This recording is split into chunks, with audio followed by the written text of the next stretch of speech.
네, 이번 시간에는 우리 14번부터 문제를 풀어보도록 하겠습니다. 고객센터에 전화를 건 고객의 이력을 통화가 연결된 상담원의 화면에 보여주는 시스템. 이거는 우리가 방금 전에 그 13번에서 이제 풀어봤던 그런 문제죠. 여기서 이제 스크린 팝업 기능이란 무엇인가 라고 이렇게 해서 13번에서 물어봤었습니다. 어쨌든 간에, 전화를 하면 고객이 떤 상품을 사고, 하는 어떤 뭐 여러 가지 어떤 이력들을 이제 그 텔레마케터들이 볼 수 있는 화면에다가 이제 보여준다라는 겁니다.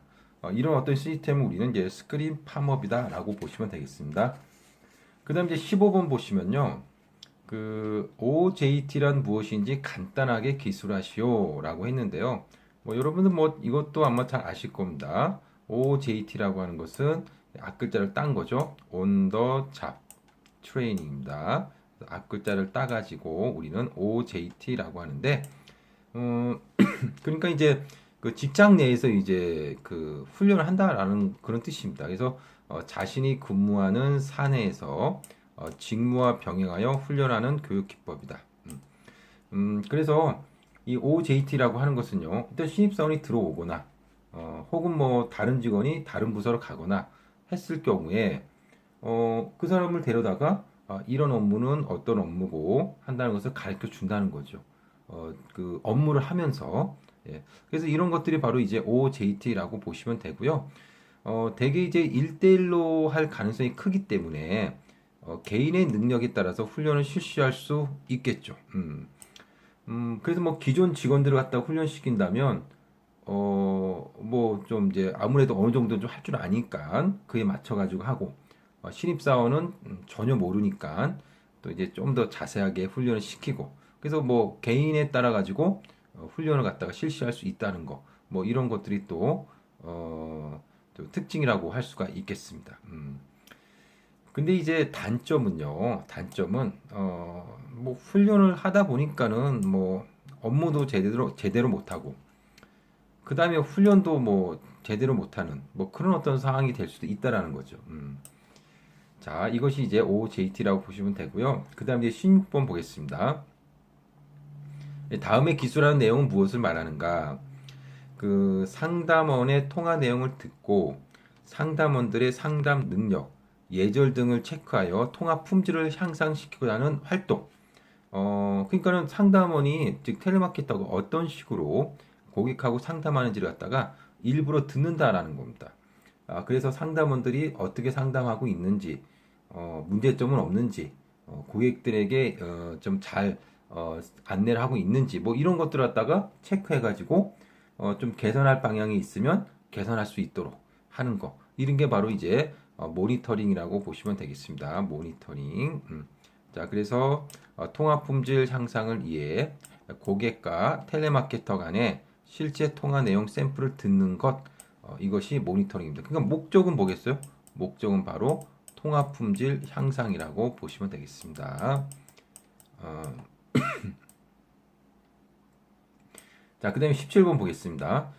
고객센터에서 측정하는 지표 중 하나인 평균 마무리 처리 시간이란, 이건 이제 7번에서 설명한 건데, 7번으로 가게 되면요, 여기 나오네요. 평균 마무리 처리 시간. 그래서 우리가 텔레마케터가 고객들하고 이제 그 통화를 했습니다. 그러고 나서 끊겠죠. 그러면 이제 그 텔레마케터는 고객들이 요구한 거, 그 고객들이 요구한 내용을 갖다가 처리해야 되지 않겠습니까? 그게 바로 평균 마무리 처리 시간입니다. 그 평균 통화 시간 이후 상담 내용을 별도로 마무리 처리하는 데 소요되는 평균 시간입니다. 자, 그래서 우리가 이제 그 17번은 7번에서 설명을 했고요. 그 다음 이제 18번 보도록 하겠습니다. 고객 반응률이란 무엇인지 간단하게 기술하시오라고 했습니다. 이게 요거 이제 3장에서 나오는 그런 어떤 내용이 아니라 이 고객 반응률이라고 하는 것은요, 우리가 이제 1장에서 나오는 그런 내용들인데 여기서도 문제가 좀 나왔습니다. 뭐 비슷하니까 뭐 나왔겠죠. 자, 이 고객 반응률이라고 하는 것은 뭐냐?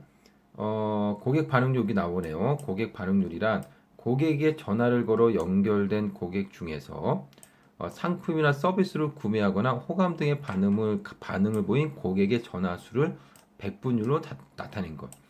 일단 고객 반응률이라고 하는 것은요, 고객에게 전화를 건달하는 겁니다. 전화를 건달하는 점에 있어서는 인바운드가 아니라 아웃바운드 텔레마케팅이겠죠. 예, 그래서 아웃바운드입니다. 아웃바운드. 그래서 고객에게 전화를 걸었는데 그 전화를 건 고객들 중에서 뭐 구매를 하면 참 좋고요. 구매를 안 했다 하더라도 뭐 괜찮은 것 같은데요라는 그런 호감의 어떤 반응을 보인 고객의 어떤 전화 수, 그것을 백분율로 나타낸 거라고 보시면 되겠습니다. 그 다음에 이제 그 접촉률이라고 하는 것도 있는데요. 이게 접촉률이 나오죠. 예. 이 접촉률이라고 하는 것은요, 고객에게 전화를 했습니다. 거기에 전화를 하면 이제 전화가 연결이 되겠죠. 뭐 연결이 안 된 경우도 있겠죠. 하지만 어쨌든 접촉률은요, 전화를 해가지고 연결이 된 모든 전화들을 갖다가 백분율로 나타낸 겁니다. 그게 이제 접촉률이고, 근데 뭐 연결은 됐지만, 연결해가지고 뭐 이야기를 해보니까, 뭐 이렇게 뭐 이제 반응이 별로 안 좋다. 그러면 반응률에는 포함되지 않는 거죠. 그죠? 예. 자, 그 다음에 이제 응답률입니다. 응답률. 자, 응답률은 콜센터에 들어온 콜수에 대해. 자, 여기서 콜센터에 들어왔다라고 하는 것은 콜센터에 전화를 했다라는 거죠. 누가요? 고객이요. 예. 그러니까 고객이 전화를 하는 거니까 바로 인바운드 텔레마케팅이라고 보시면 되겠고요. 따라서 그 인바운드 그 응답률이라고 하는 것은요. 인바운드 텔레마케팅이라고 보시면 됩니다. 그래서 어쨌든 뭐 그 전화가 왔는데 거기에 대해서 상담원이 응대한 그런 어떤 그 콜수를 갖다가 우리는 응답률이라고 할 수가 있겠습니다. 콜센터에 전화가 오고 상담원이 응대를 해준 그러한 콜수의 비율이라고 보시면 되겠습니다. 그 다음 이제 20번을 보도록 하겠습니다. 고객 접촉률이란 무엇인지 간단하게 기술하시오. 그랬습니다. 자, 이 그 접촉률이라고 하는 것은요, 방금 전에 여기서 설명을 드렸네요. 그죠? 예. 그래서 접촉률 설명을 드렸으니까, 뭐, 여기서 굳이 설명을 드릴 필요는 없을 것 같고, 그냥 한번 읽어보고 넘어가도록 하겠습니다. 접촉률. 고객에게 전화를 걸었을 경우, 연결이 된 모든 콜을 백분율로 나타낸 것이다. 라는 겁니다. 자, 그 다음에 이제 21번을 보도록 하겠습니다. 자, 모니터링의 궁극적인 목적. 우리 아까 그 모니터링의 어떤 목적을 갖다가 16번이죠. 그래서 모니터링이라고 하는 것이 무엇이냐를 갖다가 썼는데, 여기서 보시면 모니터링의 목적이라고 제가 써놨습니다. 그래서 결국은 모니터링을 하는 목적은 뭐냐? 텔레마케터가 그 상담하고 있는 그러한 내용들을 왜 듣고 있느냐? 그건 다 통합 품질을 향상시키기 위해서 그렇다라는 겁니다. 자, 그러면 21번 볼게요. 그래서 모니터링의 궁극적인 목적은 무엇이냐? 결국 궁극적인 목적은요, 예, 통합 품질 향상이라는 겁니다. 통합 품질 향상. 이게 이제 그 궁극적인 목적이 되는 거죠. 예. 이제 어떻게 보면 이 궁극적인 목적이라고 하는 것은 굉장히 장기적인 그런 어떤 목적이라고 볼 수가 있는데 그런 어떤 장기적이고 궁극적인 목적 말고 좀 우리가 단기적으로 좀 이게 나타낼 수 있는 단기적으로 콜센터에서 어느 정도 좀 개선할 수 있는 그런 목적으로 모니터링을 하는 경우가 있는데 그런 것들은 뭐냐? 첫 번째는 뭐냐면 모니터링 하는 목적은 뭐냐면 통합 품질 평가 및 관리를 하기 위해서 텔레마케터가 통화를 갖다가 뭐 잘 하고 있는지 뭐 그런 거 갖다가 이제 평가하기 위해서 우리가 모니터링 한다라고 보시면 되고요. 그 다음에 이제 모니터링을 해가지고 이런 부분들은 조금 문제가 있다. 조금 개선 한번 해보자라고 한다면 아무래도 상담원의 스킬이 향상될 수밖에 없겠죠. 그 다음에 이제 고객 만족을 위한 수단입니다. 그래서 모니터링을 하게 되면 이 고객들이 이런 걸 원하는구나라는 것을 우리가 알 수 있게 되고 그런 욕구를 파악했다면 충족시켜 주도록 노력을 할 것이고 그렇게 된다면 고객 만족으로 이어질 수 있다라는 겁니다. 그 다음에 모니터링을 통해 가지고요. 텔레마케터들이 이제 이런 부분들이 좀 부족하구나. 그러면 이런 부분들을 좀 교육을 시켜야 되겠구나. 라고 이제 생각을 할 수 있고요. 그게 바로 이제 텔레마케터를 갖다가 교육시키는 겁니다. 자, 그래서 결국은 뭐 텔레마케터를 교육시키기 위해서 고객 만족을 하기 위해서 상담의 스킬을 향상시키기 위해서 뭐 등등등 이렇게 모니터링을 실시하는 목적들이 있는데 결국은 이런 것들을 하게 된다면 궁극적으로는 어떻게 된다고요? 통합 품질 향상으로 이어진다라고 보시면 되겠습니다.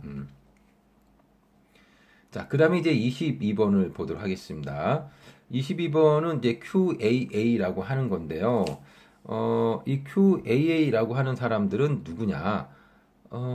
여러분 이게 그 콜센터를 구성하는 구성원들이 있습니다. 그래서 앞에서 요걸 갖다가 12번에 나오네요.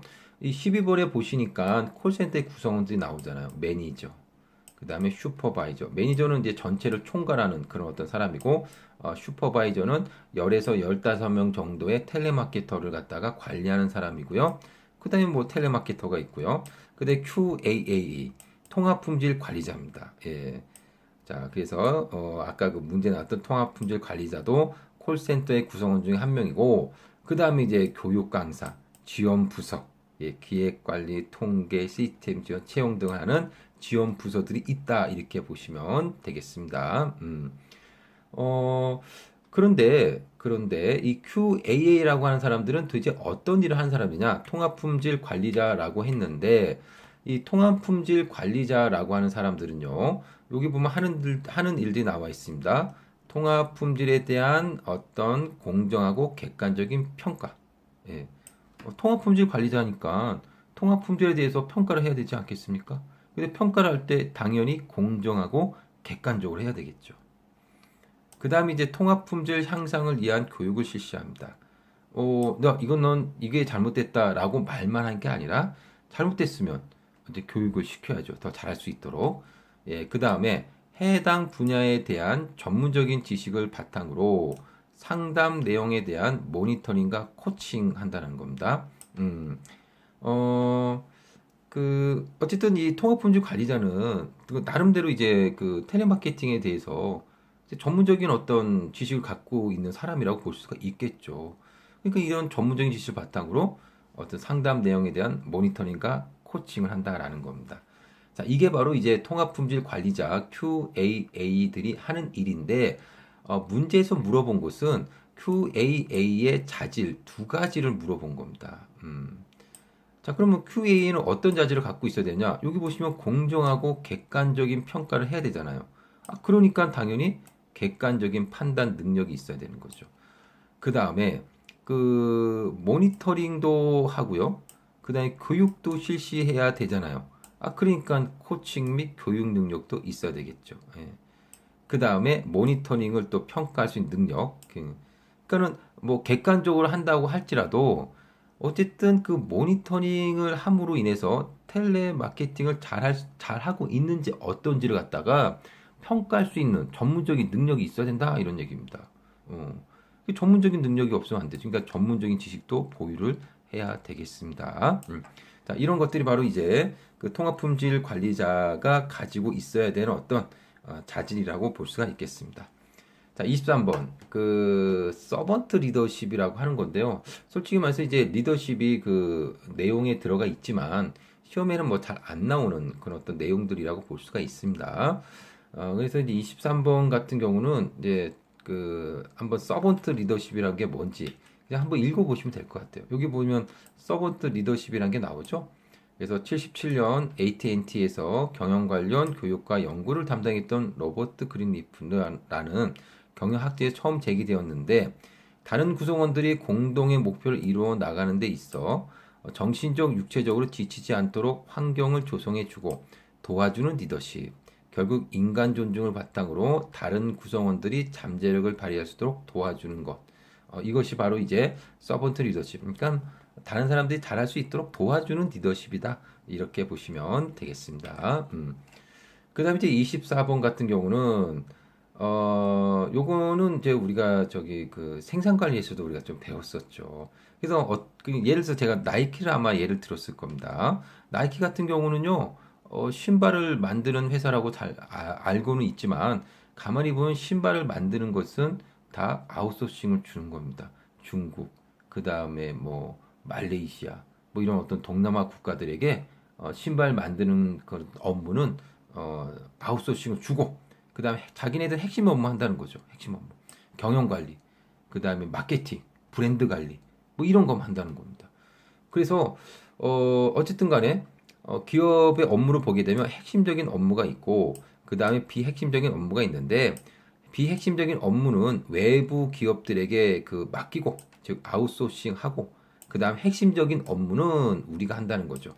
즉 그렇게 함으로 인해 가지고요, 우리 기업이 가지고 있는 그런 어떤 여러 가지 자원들을 갖다가 우리가 잘할 수 있는 곳에 집중해 가지고 운영할 수가 있다라는 겁니다. 우리는 이것을 이제 아웃소싱이라고 할 수가 있겠습니다. 자, 그러면 우리가 그 여기까지 하고요. 우리가 저 25번부터는요, 예, 그 다음 강의에서 또 하도록 하겠습니다. 예, 여러분 수고하셨습니다.